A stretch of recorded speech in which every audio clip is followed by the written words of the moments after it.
Kim Anderson, our crop marketing specialist, joins us now. Kim, let's first talk about canola today. Last week you mentioned the early July price. What was the June price? Well, if you look at June prices, and that's when the canola was harvested, was early to mid-June.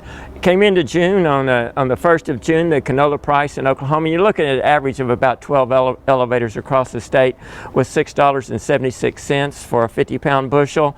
On June the 9th, it had peaked out at $7.10 a bushel.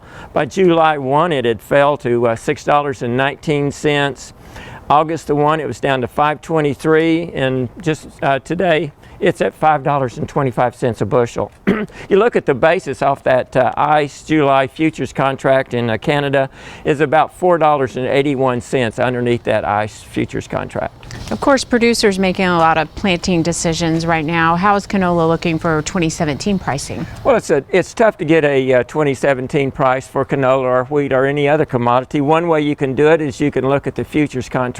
That ICE contract, of course, it's a Canadian contract. It's in metric tons and priced that way, and that's $483.80 for a July 17 ICE futures contract. Now, if you look at the average basis in June of that ICE 16 contract to the Oklahoma cash price, that basis averaged a minus $4.81. So if we use that to get estimate, our kind of Kentucky windage, a starting point for next year's canola price, it'd be $6.15 a bushel.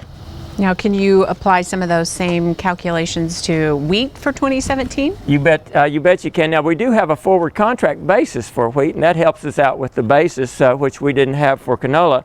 You look at July 17 for wheat, that contract's around $4.75. Right now, you can forward contract wheat in most places around Oklahoma for 95 cents less than that, and that gives you a forward contract price of about $3.80 a bushel, $3.81 right in there. If you look at the average June 16 basis, like we did for canola, it was a minus 78 cents under the July 16 contract price. Apply that to your 17 contract, and you get $3.97 or $4 for your wheat. So I'd probably be using around, say, 6 1/4 for canola, and I'd probably be using around $4 for wheat. Budgeting out, looking for that 17, what I'm going to plant and harvest in 17.